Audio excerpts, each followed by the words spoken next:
Hey everyone, welcome. This is Mitch from Dweeb Culture. We're watching Dweeb Reviews Invincible, Episode 3.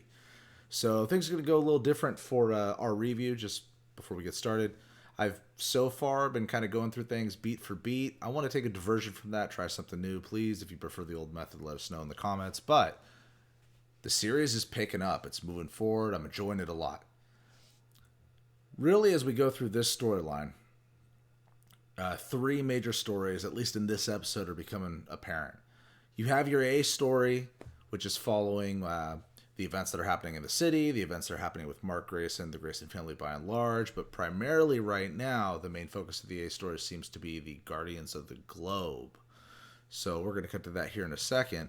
The three beats that I'm seeing, that I'm following, are the Guardians of the Globe and the GDA, what's going on with them, Omni-Man, primarily who is he, what's up with what's up with him, and what exactly is going on.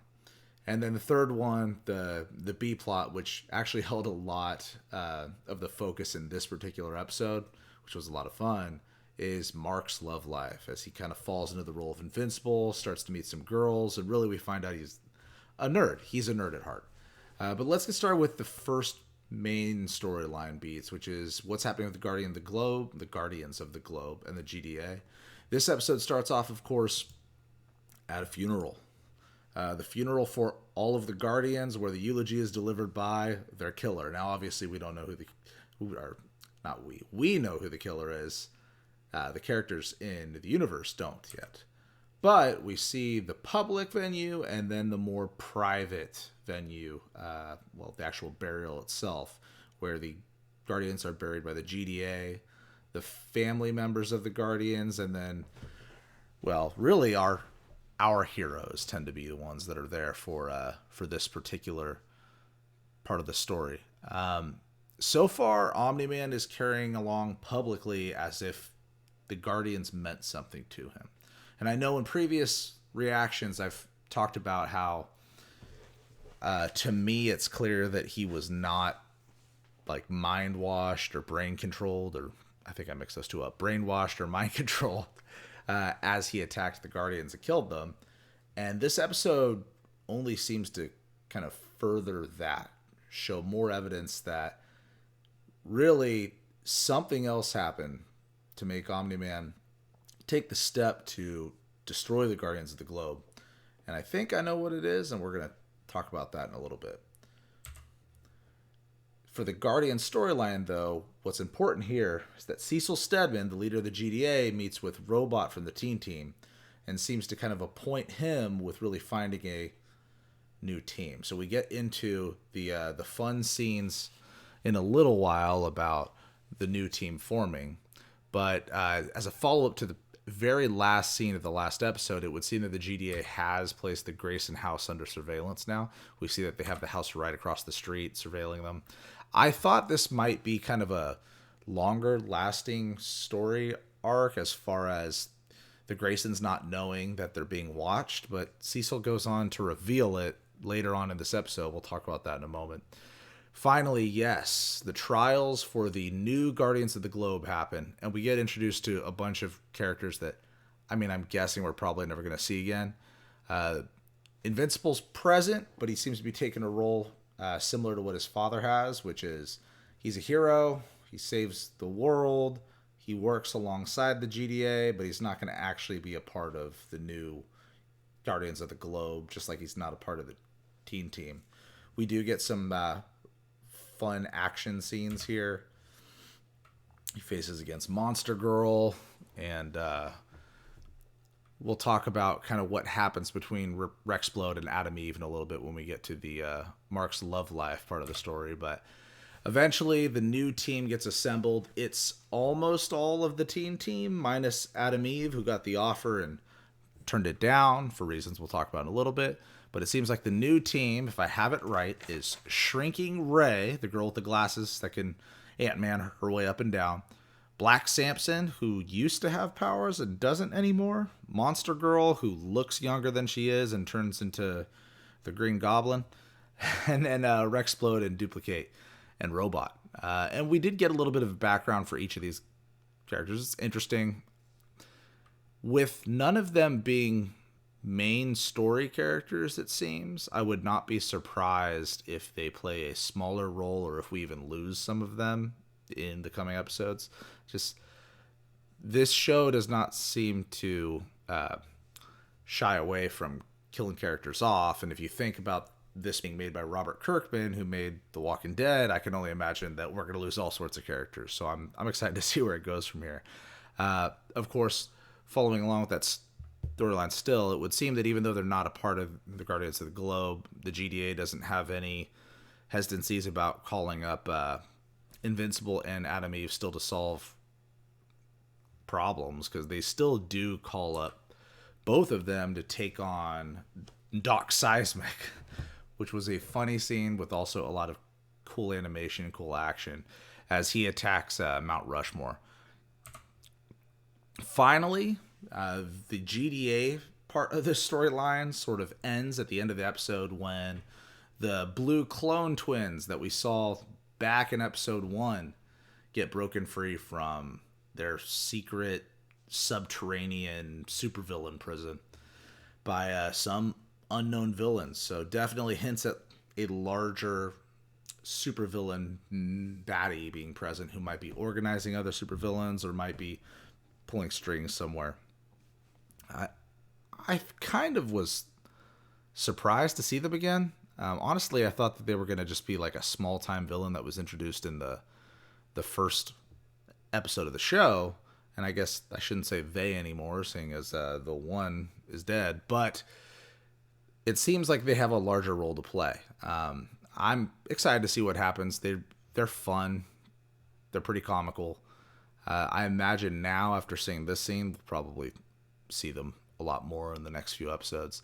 Then I want to move into the second storyline, which is probably the most interesting one, which is what's happening with Omni-Man. So Damien Darkblood finally reveals himself to Omni-Man at the funeral for the Guardians of the Globe.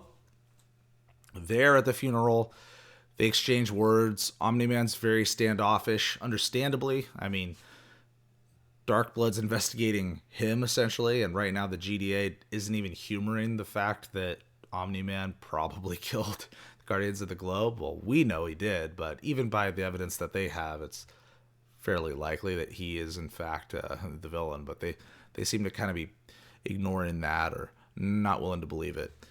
And really, for Omni-Man's story, it kind of ends just with the involvement of Damien Darkblood in this particular episode, because while we do get little bits of him throughout the episode as it pertains to his interaction with Mark, of course, a fun scene where he seems to have fought some Lovecraftian Cthulhu kaiju character, which I'll talk about at the end, I think might make a reappearance.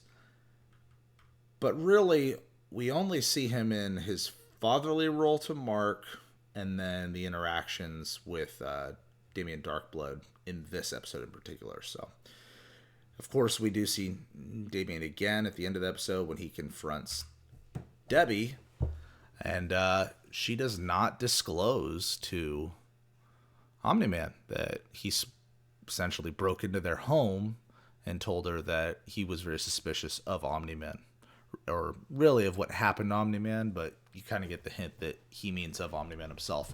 This scene really surprised me. It really surprised me that she didn't tell Omni-Man, because from the interactions that they had in the past 2 episodes, I was fairly certain that Debbie's character was in the know about who Omni-Man really was. I mean, right now, what I'm thinking as I'm watching these first 3 episodes is that Omni-Man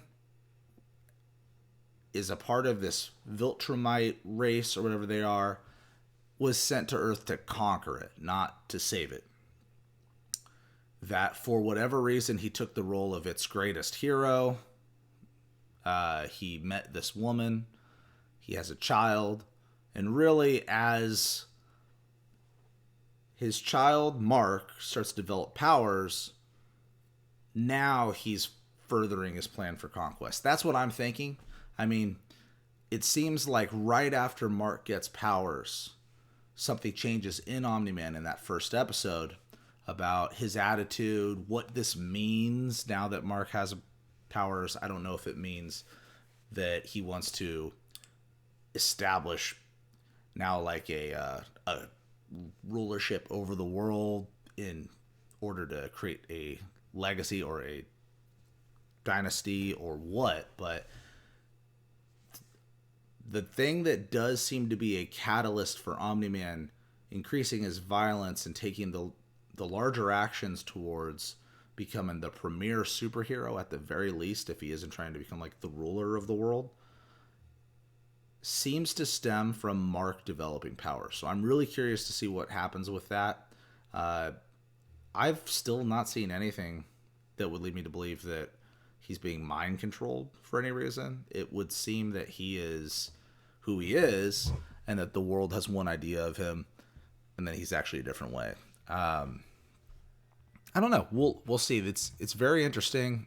Episode 3 didn't give us too much with Omni-Man because it focused a lot on the third and final plot line that I'm going to talk about here in a second. I did want to bring up real quick, though, the introduction of this kaiju is probably important. I mean, they did introduce this scene and show this scene specifically where Cecil orders his second-hand man here to put the kaiju on ice because it's still alive. And it was reported back to Cecil at the GDA that this beast apparently had Omni-Man against the ropes. So I imagine we're going to see it again at whatever point in the story Omni-Man's revealed to be a villain, and the GDA can release this in an attempt to overcome him, probably something along those lines. I would be very, very surprised if we don't see this character again. And then finally, the most fun part of the episode probably is what's happening with Mark's love life. So very obviously, he's a nerd.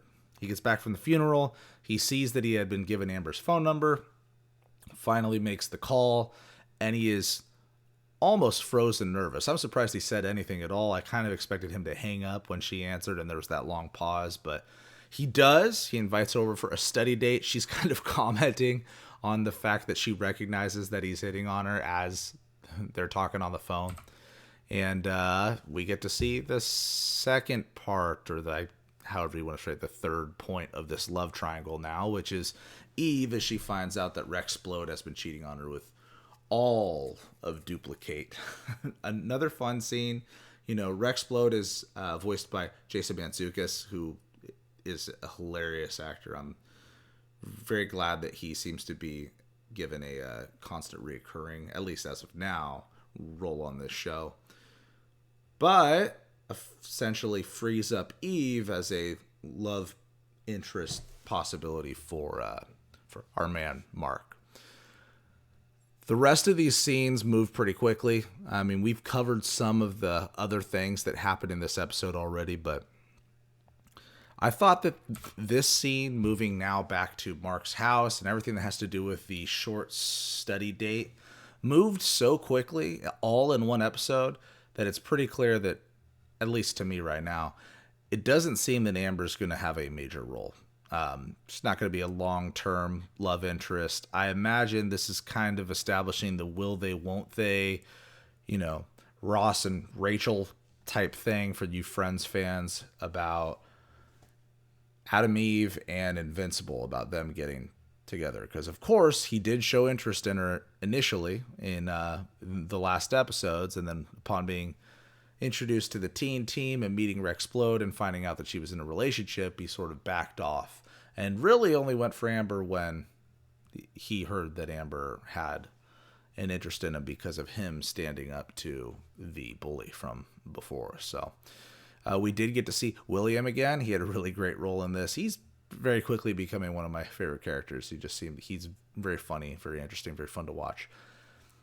But here is where the GDA suddenly revealed that they were surveilling the house. It seemed, I guess technically they didn't reveal it to Omni-Man, but it seemed kind of odd that they would set this circumstance up where they have the ability to watch the Graysons, and this being the most likely way that the characters in the GDA can find out that Omni-Man is not actually who they think he is, and instead they immediately reveal that they're watching the house.